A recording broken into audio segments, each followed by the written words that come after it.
कार्य योजना पर कार्य किया, उसके परिणाम दिख रहे थे। और वही जो हम सब लोगों ने काम तय किए थे, उन कार्यों को और मजबूती के साथ और ऊर्जा के साथ आदरणीय मुख्यमंत्री श्री नीतीश कुमार जी के नेतृत्व में, श्री सम्राट चौधरी जी के नेतृत्व में हम उसको पूरा करेंगे। इतना जरूर मीडिया के मित्रों के माध्यम से बिहार की जनता को कहना चाहता हूं कि आप सब लोगों का जो आशीर्वाद और विश्वास मिला है, उस आशीर्वाद और विश्वास के कारण आदरणीय मुख्यमंत्री जी तो सब चीजों की मॉनिटरिंग कर ही रहे हैं, करेंगे, लेकिन मैं भी जिस लगन, परिश्रम और मेहनत के साथ काम करता था, उससे दुगने परिश्रम और मेहनत के साथ राज्य की स्वास्थ्य सेवाओं को बेहतर करने के लिए काम करूंगा। कुछ महत्वपूर्ण कार्य जो हमको शीघ्र संपन्न करने हैं, उसके बारे में आपको बताना चाहता हूं, आपके माध्यम से राज्य की जनता को अवगत कराना चाहता हूं। हमारे लिए सबसे बड़ा जो काम है वो रिक्तियों को भरने का है। और हमने पहले भी कहा था, जब इसके पिछली बार मंत्री बने थे, कि हम स्वास्थ्य विभाग के अंदर जो रिक्तियां हैं, उन रिक्तियों को भरने का काम करेंगे। और मुझे खुशी है कि पिछला जो इसके पीछे का कार्यकाल था, उस कार्यकाल में भी हमने बड़ी संख्या में स्वास्थ्य विभाग के अंदर नियुक्ति किया था, चाहे वह विशेषज्ञ चिकित्सक हों, पैरामेडिकल स्टाफ हों, ऐसे नर्सेज हों, उनकी बड़ी संख्या में नियुक्ति हमने की थी। और नियुक्ति की अन्य प्रक्रियाओं को भी हमने आगे बढ़ा दिया था, और कई नियुक्तियों के कार्य पाइपलाइन में थे और उनके अब परिणाम आने वाले हैं। तो मैं बताना चाहता हूं कि अगले दिसंबर के महीने तक सामान्य चिकित्सा पदाधिकारी के 663 पद खाली हैं, उसको भर लिया जाएगा। दंत चिकित्सक के कुल 808 पद हैं, वो भी नियुक्ति की कार्रवाई दिसंबर माह तक पूर्ण कर ली जाएगी।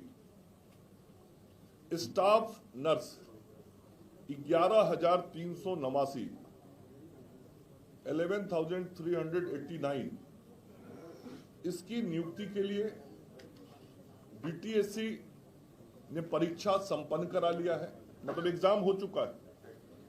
जैसे ही एग्जाम का रिजल्ट बीटीएससी से आएगा, ये 11,389 ग्रेड ए नर्सेस की भी नियुक्ति पूर्ण कर ली जाएगी। मैं फिर दोहरा रहा हूं, इसका परीक्षा हो चुका है, परिणाम आना केवल शेष है।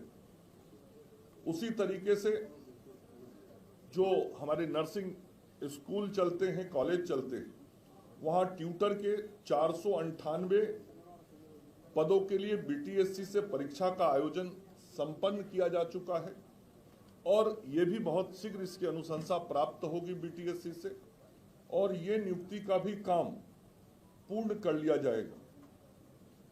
उसी प्रकार से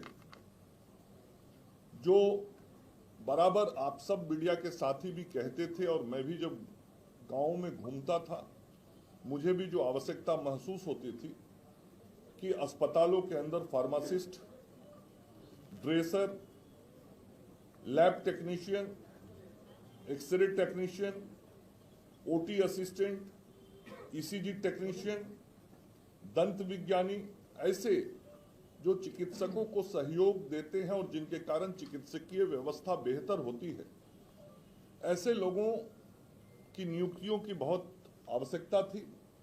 और ये सारा काम हमने पिछले कार्यकाल में किया था, और उसी का परिणाम है कि फार्मासिस्ट के 2473, ड्रेसर के 3326, लैब टेक्नीशियन के 2969, 2969, एक्सरे टेक्नीशियन के 1232, ओटी असिस्टेंट के 1683, ईसीजी टेक्नीशियन के 242 और दंत विज्ञानी के 702, अर्थात कुल 12,627, 12,627 ये जो पद हैं, जिनकी बहुत जरूरत अस्पतालों में होती है, इनका भी परीक्षा संपन्न हो चुका है। ये जो पिछले कार्यकाल में हम लगातार प्रयास किए थे, तो जितनी नियुक्तियां बड़े पैमाने पर हमने की थी वो की थी। उसके अलावा ये सारे काम संपन्न हो चुके हैं और ये भी परीक्षा पूर्ण हो चुका है। तो बीटीएससी से इसका भी सारा जो ये नियुक्ति के लिए परीक्षा होता है वो बिहार तकनीकी सेवा आयोग के माध्यम से होता है। तो बीटीएससी से इसका भी परिणाम आते ही ये नियुक्ति का कार्य पूरा हो जाएगा।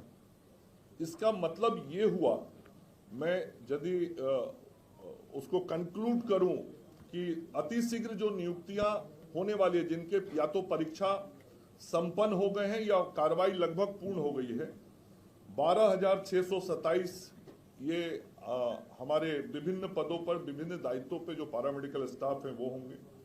उसके अलावा 11,389 ये ग्रेड ए नर्स होंगी, मतलब ये लगभग संख्या 24,000 की हुई। ट्यूटर 498, तो 24,500 करीब हुआ। दंत चिकित्सक पदाधिकारी 808, तो इसका मतलब 25,300 हुआ। और सामान्य चिकित्सा पदाधिकारी 663, मतलब लगभग 26,000 से अधिक पदों पे नियुक्ति की कार्रवाई अंतिम चरण में है, या तो नियुक्ति होने वाली है या परीक्षा का परिणाम प्रकाशित होने वाला है। बाकी सारी प्रक्रियाएं पूर्ण कर ली गई हैं और यह मानव बल जब गांव के अस्पतालों तक पहुंचेगा तो और ताकत बढ़ेगी। ये तो मैंने बताया जो विभाग के तरफ से हो रहा है।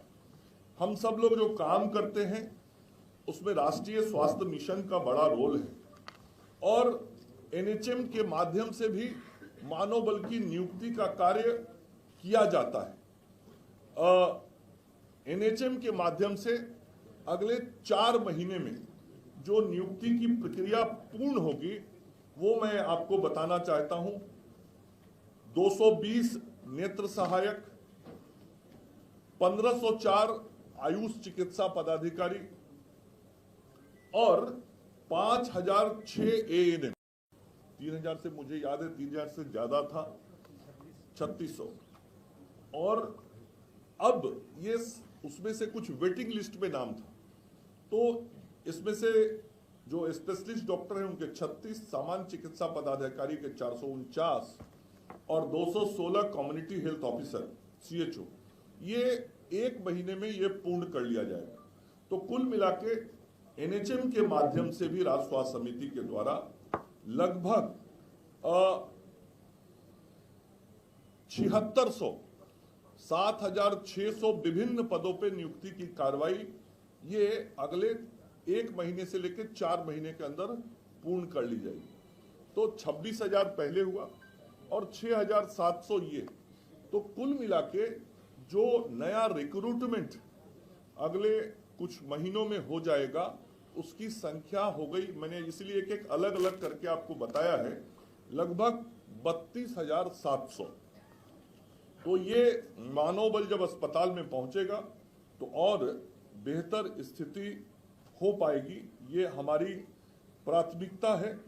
हमारी प्राथमिकता में आयुष भी है, क्योंकि आदरणीय प्रधानमंत्री नरेंद्र मोदी जी और माननीय मुख्यमंत्री श्री नीतीश कुमार जी सदैव कहते हैं कि आयुर्वेद हो, होम्योपैथ हो, यूनानी हो, इन सभी चिकित्सा पद्धतियों के माध्यम से लोगों को, चूंकि आयुर्वेद हमारे देश की पुरानी चिकित्सा पद्धति है, इसको विकसित करना है और इसके लिए भारत की सरकार लगातार सहयोग कर रही है, आयुष मंत्रालय सहयोग कर रहा है।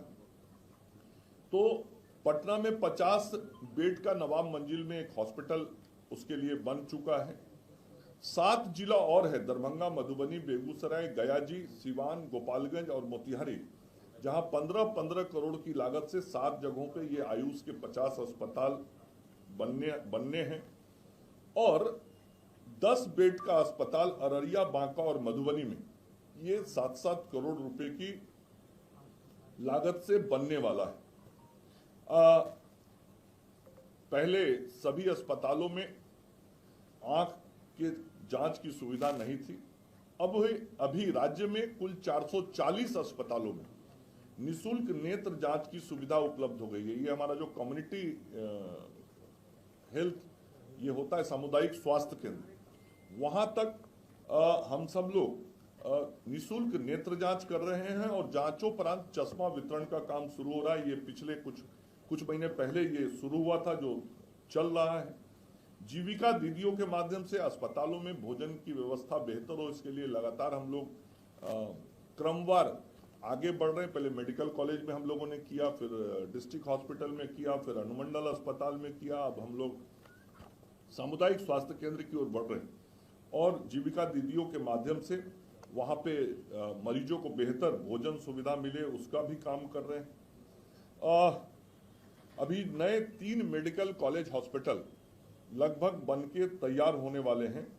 भोजपुर और वैशाली ये अगले मार्च तक पूरा हो जाएगा और सिवान में अगले मार्च तक ओपीडी की सुविधा शुरू हो जाएगी और पूरी तरीके से वो दिसंबर महीने 2026 के दिसंबर तक बन के पूर्ण होगा। पटना में एक बहुत महत्वपूर्ण हॉस्पिटल हम सब लोग बना रहे हैं और वो आदरणीय मुख्यमंत्री जी की ही सोच थी, जिस सोच के अनुरूप हम सब लोगों ने उस अस्पताल को बनाने का काम शुरू किया था। आप सब लोग भी जानते हैं, लोकनायक जयप्रकाश नारायण हड्डी अस्पताल जो वो सुपर स्पेशलिटी का हॉस्पिटल है, वहाँ ट्रॉमा सेंटर भी पिछले कार्यकाल में हम लोगों ने बनाया और अभी वहाँ पे 400 बेड का हॉस्पिटल बन रहा है, जो 215 करोड़ की लागत से बन रहा है। ये अस्पताल भी अगले 3 महीने में बन के तैयार हो जाएगा और इस अस्पताल की विशेषता ये है कि पूरे भारत का ऑर्थो का ये सबसे बड़ा अस्पताल होगा। कहीं भी पूरे देश में 400 बेड का केवल ऑर्थो का हॉस्पिटल नहीं है। जैसे मुजफ्फरपुर में हमने 100 बेड का पीकू बनाया था, आप लोग को याद होगा 2019 की घटना के बाद, और 100 बेड का पीकू कहीं देश में नहीं। तो देश का सबसे बड़ा बच्चों का अस्पताल जैसे मुजफ्फरपुर में बना था, तो ये हड्डी का अस्पताल बन रहा है और ये 3 महीना में बन के पूरा हो जाएगा। हम सब लोगों का प्रयास रहा है कि हम सब लोग गांव तक की व्यवस्थाओं को ठीक करें और गांव तक की व्यवस्थाओं को ठीक करने के लिए हम सब लोगों ने विभिन्न स्तर पे अस्पताल बनाना, वहाँ नर्स नियुक्त करना, वहाँ सीएचओ नियुक्त करना, जिस स्तर पे चिकित्सक भेजने हैं, आयुष चिकित्सक भेजने हैं, वो सब काम हम सब लोगों ने शुरू किया है। और अभी अगले 3 महीने में मैं कोई लंबा कार्य योजना तो बहुत है, कुल 925 योजनाओं का शिलान्यास हमने इस वर्ष किया था, इस साल में माननीय मुख्यमंत्री जी ने और हमने। तो ये शिलान्यास जो हुए थे, इसमें से 610 हेल्थ एंड वेलनेस सेंटर ये पंचायतों के अंदर, पहले तो अस्पताल पटना में बुरा हाल रहता था 20 साल पहले, लेकिन आज पंचायतों में भी नए अस्पताल, नई सुविधाएं और नई व्यवस्थाएं दिख रही हैं और उस पर पूरा फोकस है माननीय प्रधानमंत्री जी और मुख्यमंत्री जी का, भारत की सरकार की तरफ से और राज्य की सरकार की तरफ से। ये ज्यादा से ज्यादा स्वास्थ्य व्यवस्थाओं का विस्तार गांव और पंचायतों तक हो, इसके लिए हम लोग इस काम को कर रहे हैं। तो अगले 3 महीने में 610 नए हेल्थ एंड वेलनेस सेंटर राज्य को मिल जाएंगे। तो ये कुछ मूल विषय थे जो आप सब लोगों को मुझे जानकारी उपलब्ध करानी थी। इसके अलावा भी ये विभाग बहुत बड़ा विभाग है, जनता से जुड़ा विभाग है, जनसेवा का विभाग है। हम विभिन्न काम करते हैं। हम आयुष्मान योजना के माध्यम से राज्य की जनता की सेवा करते हैं और पिछले वित्तीय वर्ष में तो 1000 करोड़ रुपया से अधिक गरीब लोगों की सेवा के लिए खर्च किया गया था, इलाज के लिए खर्च किया गया था। अपने राज्य में 4 करोड़ से अधिक आयुष्मान कार्ड बन चुका है और उसी तरीके से अपने राज्य के अंदर में जो मुख्यमंत्री चिकित्सा सहायता योजना है, उसके माध्यम से भी लगभग प्रतिवर्ष विभिन्न प्रकार की बीमारियों के इलाज के लिए 350 करोड़ रुपए के करीब खर्च किए जाते हैं। तो ये जो व्यापक जन कल्याण का कार्य है इस विभाग के माध्यम से, वो हम सब लोग करते हैं। और आज आप सब मीडिया के मित्रों को जरूर फिर से इस बात का विश्वास दिलाता हूं आपके माध्यम से राज्य की जनता को कि जिस परिश्रम और उत्साह से हम सब लोग पिछले कार्यकाल में काम करते रहे हैं, इस बार जिस तरीके से जनता ने अपना जनादेश दिया है, हम दुगनी ताकत और दुगने उत्साह के साथ काम करेंगे। धन्यवाद। मानव बल और डॉक्टर और वहां पे जो पैरामेडिकल स्टाफ का नीड होता है, उन सारी चीजों को ही व्यवस्थित करें। देखिए, जब कोई घर बनता है तो पहले घर बना के फिर उसके अंदर व्यवस्थाओं को हम खड़ा करते हैं। आज अस्पतालों को हमने बनाया है, आज अस्पतालों के अंदर व्यवस्थाओं को हमने खड़ा किया है, व्यवस्थाओं को सुदृढ़ भी किया है, लेकिन उसके और सुदृढ़ीकरण की जरूरत है। और मैं तो बार बार कहता रहा हूं कि बिहार के अंदर जो हमारा हेल्थ इंफ्रास्ट्रक्चर था, हेल्थ फैसिलिटी थी, और आज जो हुई है उसमें आसमान जमीन का अंतर है। लेकिन अभी भी जो वर्ल्ड क्लास फैसिलिटी है, उस फैसिलिटी की तरफ बढ़ाने के लिए हमको और भी काम करने हैं। और उसी कार्य योजना का अभी मैं आप लोगों को जो बताया हूं, पूरी कार्य योजना का 20% बताया होगा, चूंकि एक प्रेस कॉन्फ्रेंस में कितना बात रखूंगा। तो ये बहुत सारे काम अभी हम सब लोग करने वाले हैं, लेकिन राज्य की जनता को जरूर मैं बार बार कह रहा हूं, इस बात का भरोसा दिलाता हूं कि आपने जो जनादेश दिया है, उस जनादेश का पूरा सम्मान अपने मुख्यमंत्री जी के नेतृत्व में करते हुए व्यवस्था को और बेहतर करेंगे। आप सब मित्रों को बहुत बहुत धन्यवाद, नमस्कार। आज पहला मेरा संवाददाता सम्मेलन स्वास्थ्य मंत्री के रूप में, तो आज मेरा आप सब मित्रों से आग्रह यही होगा कि आज प्रश्न नहीं कीजिए। मैं कल से आप पूछेंगे, मैं प्रश्न का जवाब दूंगा। आज मैं भी आया हूं तो मुझे भी फूल गुलदस्ता मिठाई मिल रहा है, तो आप भी आज यहां से मिठाई खा के मुंह मीठा करके जाइए, और बिना मुंह मीठा किए हुए कोई नहीं जाएंगे। यह मेरा बहुत आग्रहपूर्ण निवेदन है। और फिर कल से आपके जो भी प्रश्न होंगे या आपकी जो उत्कंठा होगी, नहीं, आज प्लीज मैं हाथ जोड़ रहा हूं, आज पहला है मेरा। रोज आपका बात हम मानते हैं, आज मेरा बात मान लीजिए। कल से जो कहिएगा, जैसे